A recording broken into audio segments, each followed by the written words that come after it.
मेरा नाम रोशन है। यह कहानी उस वक्त शुरू हुई थी जब मैं गर्मियों की छुट्टी में दिल्ली में अपनी नानी के घर रहने आया हुआ था। मेरे मामा ऑफिस में जॉब करते हैं और घर पर नानी और मामी रहती हैं।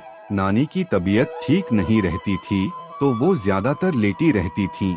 उस दिन घर में मैं और मामी व नानी ही थे। मामा जी अपनी जॉब पर गए थे।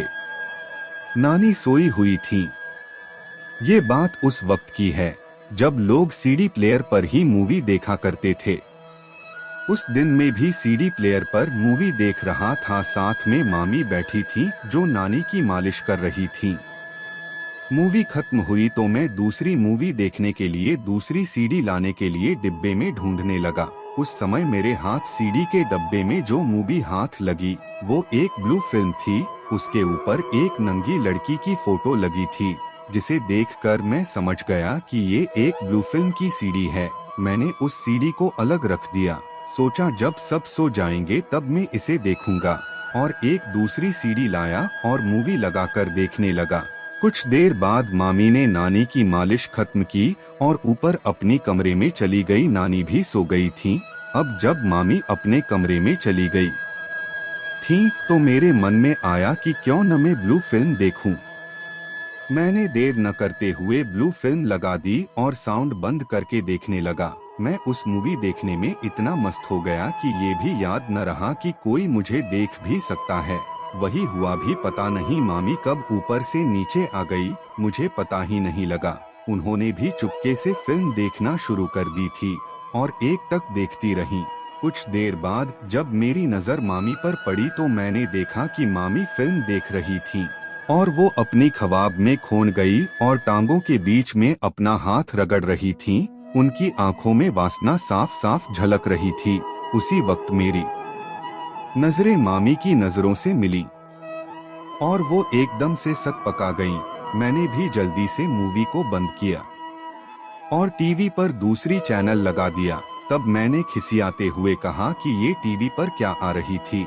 मामी उस वक्त सहमी हुई थी तो शायद उन्हें भी लग रहा होगा कि कैसे बात को खत्म किया जाए। उन्होंने कुछ भी नहीं कहा और वो अंदर चली गई। उनके जाने के बाद एक पल के लिए तो मेरी भी फट गई थी कि ये क्या बवाल हो गया, पर ज्यादा कुछ हुआ नहीं क्योंकि मामी ने बाद में भी मुझसे कुछ नहीं कहा था। फिर उनकी एक बात मुझे और भी याद आ गई। वो अक्सर मुझसे पूछती रहती थी कि तेरी कोई गर्लफ्रेंड है या नहीं।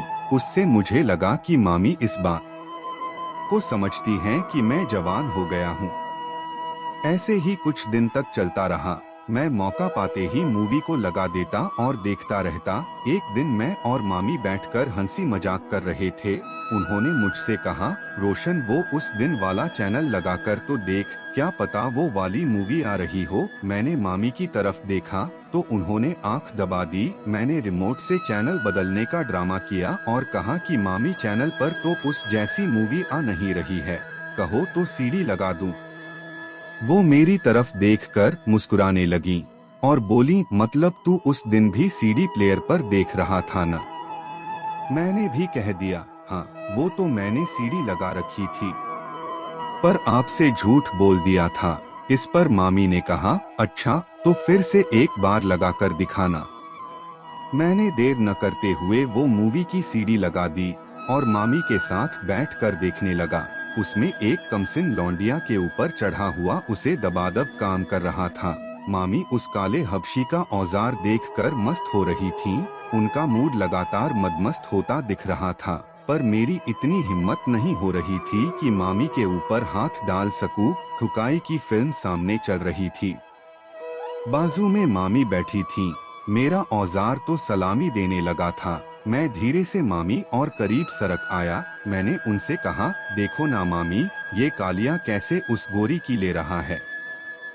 क्या मामा भी आपकी ऐसे ही लेते हैं? मामी ने फिल्म देखते हुए वासना भरी आवाज में कहा, तेरे मामा तो मुझे सीधा लिटा कर ही लेते हैं। उनकी इस बात से मेरी थोड़ी हिम्मत बढ़ गई और मैंने मामी के सीने पर हाथ रख दिया। कमाल की बात ये हुई कि मामी ने मेरे हाथ को हटाया नहीं। उन्होंने एक बार मेरी तरफ देखा और मुस्कुराकर वापस फिल्म देखने लगी। ये देखकर मैंने हल्के हल्के से उनके दबाने शुरू कर दिए। अब मामी को मजा आने लगा था। वो गर्म होने लगी थीं। उनकी भी सांसें तेज हो रही थीं। मेरा भी मन टन टन हो रहा था। मैंने उनको अपनी बाहों में खींच लिया और चूमने लगा। बाजू में नानी सो रही थीं तो मामी डर गई कि कहीं लफड़ा न हो जाए। वो मुझसे छूटकर नानी की तरफ देखने लगी। मैं समझ गया कि मामी टाइम्स मचल रही है अपने समुद्र में डुबकी लगवाने के लिए, लेकिन डर के कारण मामला सेट नहीं हो पा रहा था। अभी मैं कुछ सोचता कि मामी की कैसे लूं, तभी मामी उठीं और वहां से जाने लगी। मैंने धीमे से पूछा, मामी कहाँ जा रही हो? मामी ने कहा, ऊपर अपने कमरे में। मैंने पूछा, क्या मैं भी आ जाऊं? तो मामी ने आंखों से इशारा कर दिया कि हाँ आ जाओ। ये कहकर वो अपने कमरे में चली गई। मैं भी देर न करते हुए सीधा मामी के कमरे में चला गया। मामी अपने बेड पर लेटी हुई थीं। मेरी मामी देखने में कोई ज्यादा सुंदर नहीं थीं और न ही गोरी चिट्टी थीं, मगर उनका जिस्म बड़ा ही भरा हुआ और मस्त था। फिर उस वक्त मेरे लिए तो वो किसी कैटरीना कैफ से कम भी नहीं थीं। मुझे समुद्र में तैरने की जरूरत थी और हाथों को मम्मो की। मैं उनके पास उनके बेड पर बैठ गया और उनके संतरे पर हाथ फेरने लगा। इससे मामी को मजा आने लगा और उन्होंने अपनी आंखों को बंद कर लिया। इससे मेरी हिम्मत और भी ज्यादा बढ़ गई। अब मैंने मामी के संतरे उनकी कमीज के नीचे से हाथ डालकर दबा दिए। ये मेरे लिए पहली बार था जब मैंने ऐसा किया था। मामी के बड़े साइज के संतरे मेरे हाथ में नहीं आ रहे थे। मैंने मामी की कमीज ऊपर उठा दी और पहली बार जिंदगी में मैंने किसी के बिना छिलके के संतरे देखे थे।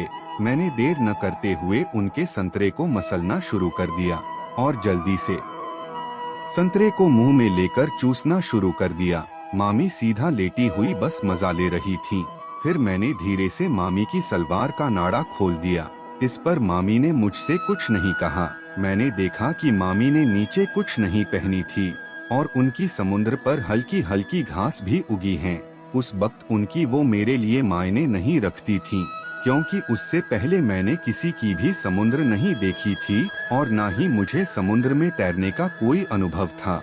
मामी मेरे सामने लेटी हुई थीं।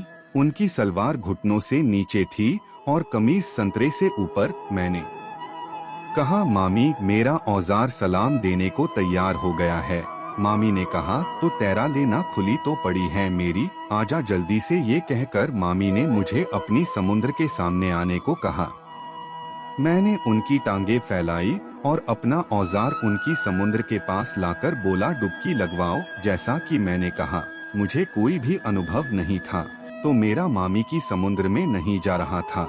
अब मामी ने मेरा पकड़कर खुद अपनी समुद्र के पास लाया, मुंह पर लगाया और कहा कि अब कर अंदर। मैंने देर न करते हुए अपने बल प्रयोग किया और अंदर कर दिया। सच कहूँ दोस्तों, उनकी समुद्र इतनी गर्म थी कि पूछो मत। मेरे को ऐसा लगा मानो किसी खोलती चीज में मुंह डाल दिया हो। मेरा अंदर जाते ही जैसे जलने लग गया था। मामी ने भी हल्के से आ की आवाज निकाली और मेरा साथ देना शुरू कर दी। मैंने भी आगे पीछे होना शुरू किया और मामी ने मजे लेना शुरू कर दिया। मामी बोली, जरा जोर का झटका लगाना, बड़ी आग लगी है, तेरा मस्त है। मैंने कहा, मुझे तो बड़ी आग सी लग रही है, अंदर से कितनी गर्म हो आप? वो बोली, हाँ, तेरा मामा चढ़ा नहीं है ना काफी दिनों से, चल जल्दी जल्दी डुबकी लगा और जरा संतरे भी चूस ले अनाड़ी। मैंने मामी के मुंह से चूसने का सुना तो मुंह उनके एक धन पर लगा दिया और खींचते हुए चूसने लगा। साथ में ठुकाई मस्त चल रहा था। सच में चूसते हुए करने में बड़ा मजा आ रहा था। अंदर तक सनसनी हो रही थी। कुछ पल बाद जब मुझे एहसास हुआ कि मैं ठुकाई कर रहा हूँ तो भेजा चलना शुरू हुआ। मैं आँख खोलकर मामी को देखने लगा। मामी बस अपने होंठ काटती हुई मेरी कमर को पकड़े हुई थीं और मुझे अपने ऊपर खींच छोड़ रही थीं। उनकी टांगे भी हवा में उठी हुई थीं, मगर वो सब नहीं हो रहा था जैसा कहानी में पढ़ता था या ब्लू फिल्म में देखता था। उस तरह से मामी ना तो आहा आई कर रही थीं और ना ही कुछ और बोल रही थीं। सच बताऊं तो उस समय समझ आया कि ये उहा आह आदि सब बातें कहने की होती है, असली में ऐसा कुछ नहीं होता है। मैंने धक्के लगाना शुरू कर दिया था। और मामी आंखें बंद करके बस धक्कों का मजा ले रही थीं। मेरे हर धक्के के साथ मामी के हिलते हुए संतरे मुझे और भी ज्यादा मस्त कर रहे थे। मुझे धक्के लगाते हुए करीब 5 मिनट हो चुके थे। मैं नहीं जानता था कि मामी इस बीच हल्ला बोल हुई थी या नहीं, लेकिन मेरा काम तमाम होने वाला था, तो मैं अपना पान रस तैरते तैरते जगह में ही छोड़ दिया और वहीं मामी के ऊपर थक कर लेट गया। सच कहूँ तो मैं नहीं जानता था कि ये समुद्र में कैसे तैराकी करते हैं या इसमें पहले क्या करना चाहिए। पर ये मेरी एक दोस्त की बिल्कुल सच्ची कहानी है जो मैंने आप लोगों के साथ साझा की है। इसके बाद मैं उठा और मैंने अपना मुरझाया हुआ बाहर निकाला और अपने कपड़े पहनने लगा। मामी नौ ने भी अपने कपड़े सही किए और मेरे साथ ही नीचे आ गई। दोस्तों, ये था मेरी जिंदगी का पहला अनुभव।